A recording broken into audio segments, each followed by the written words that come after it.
are going to do it. Surely they're going to do it for the first time since 74. The first time as Congo and not Zaire. DR Congo, the nearly men of World Cup qualification. They've done it. They've beaten not just Cameroon. They've only got to beat Nigeria as well in neutral turf. That's extraordinary. After leading Senegal 2-0 back in September and bottling it to 3-2, they find themselves with the uphill task of having to beat Cameroon and Nigeria. They've only gone and done it. Please don't fall to Iraq now. But goodness me, the DRC is a great place to be. They'll be singing, screaming and shouting all night tonight in the streets of Kinshasa. I'll tell you that for free. Because Congo and Sebastian de Sabra, he made a big call, a huge call to change the goalkeeper. He took off and Passy, and you're thinking, oh my God, this is either going to be a genius move or a complete disaster. And then Nigeria step up. Calvin Bassey fires the penalty all the way back to Lagos. And Congo get the win on penalties. You can't deny that they deserved it. They fully deserved the win in that game.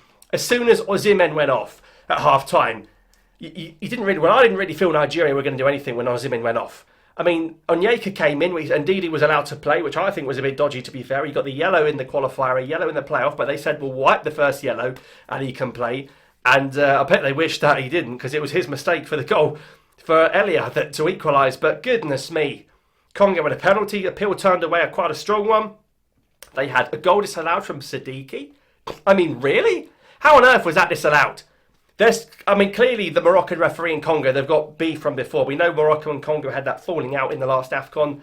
And clearly the Moroccan referee felt the need to disallow that goal. And then the VAR, which was Algerian as well, decided to not even have a check of that. I couldn't believe that Siddiqui goal was disallowed. And you just felt with the Congolese dominance, there was only one team trying to score when Osimhen came off. Is it going to be one of those games where Congo dominate, but Nigeria, with the run, the momentum they had, would really just keep them throwing penalties? And honestly, even Arakadare comes on and he comes off again. A stinker and hooked. What a terrible sub that was, bringing on Arakadare and bringing him off. Ademola Lookman, he stunk the place out in these two games, you have to say that. This isn't the guy that was the African Player of the Year not so long ago. Shocking. They are a one-man team. You take out Osimhen from Nigeria, you've just seen the end result. No one could save them. Ajayi, skying it. They had to have all the defenders taking the penalties because Eric Schell didn't want to keep any attacking players on. He was so reluctant, and the one striker he did bring on, he took him off again. That was shocking. What a terrible call not to start Ajuke. What's all that about? What more was he going to do to play? Lookman was terrible. I get Osimhen came off injured, but Lookman was shocking. Iwobi came off. He can't do it all by himself in there. That midfield stunk the place out. And as for Bassey and Ajayi skying penalties, what more do you need? Congo, they should have won in normal time. They had a chance when Mayele won the ball back. And I don't know why they didn't score. They had two guys in front of Nwabali from about 1 yard out. Bit selfish, really. But I always said I like Congo when Mayele comes on. And when Bakambu came off, I know Bakambu played his part in the game, but when Mayele came on, they looked far more of a threat. And what a time for Balikwisha from Celtic to make your debut and take a penalty. Goodness me. I mean, he wasn't going to put the other goalkeeper on for his debut, that's for sure. I really thought maybe Strikers was going to come on for his debut pen. But goodness me, there were some big calls, and none bigger than taken off from Passy. As for Nigeria, they beat Burkina Faso to that playoff spot by beating Benin 4-0. They beat Gabon 4-1. You're thinking, oh my God, but as soon as Osimhen comes off, you really fear for the worst for Nigeria. They have no attacking threat there, and the luck ran out. Ultimately, I don't think this is what cost Nigeria some penalties today. I think the first 6 games of that qualifying group with South Africa, especially when you now consider that South Africa had 3 points taken off of them, Nigeria fumbled it. They really fumbled it against the likes of Lesotho, the likes of Rwanda, failing to beat Zimbabwe on not one but 2 occasions, and they ended up coming last. That's where the fault lies, the first 6 games of that qualifying group.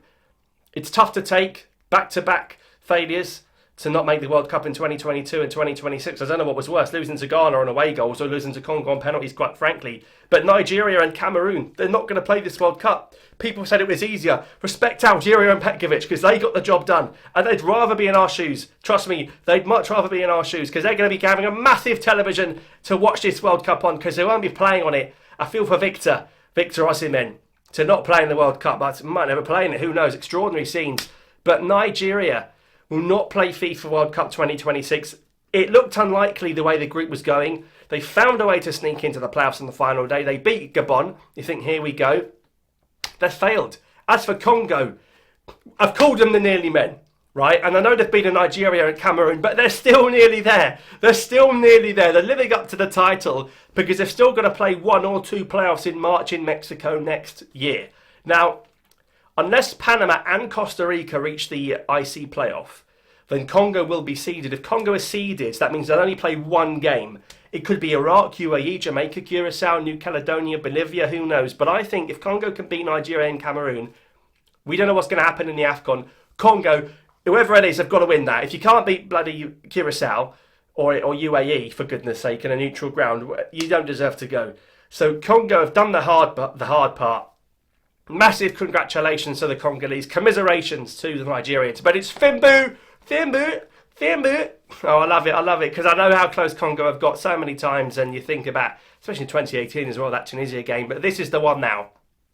Could you imagine if they did all this to lose to Iraq? Seriously, the Nigerians would be going crazy on them if the Congo went to lose to Iraq next year. They're nearly there. They've done the hard part. They had bottles thrown during the penalties. Didn't stop them. And Bemba was having stuff lobbed at him. Absolutely chucking bottles at him. Started pouring a rain during the penalties. But Nigeria couldn't beat them on pens, ultimately. They didn't have enough strikers on the pitch, because you know Osimhen's a guaranteed pen goal. Arokodare probably is as well. I don't know, for whatever reason they weren't on the pitch. You can't forget as well, Congo had no Wissa in this game.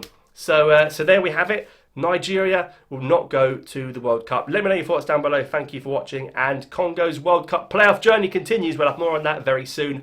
We'll see you next time. But what extraordinary drama. What a game.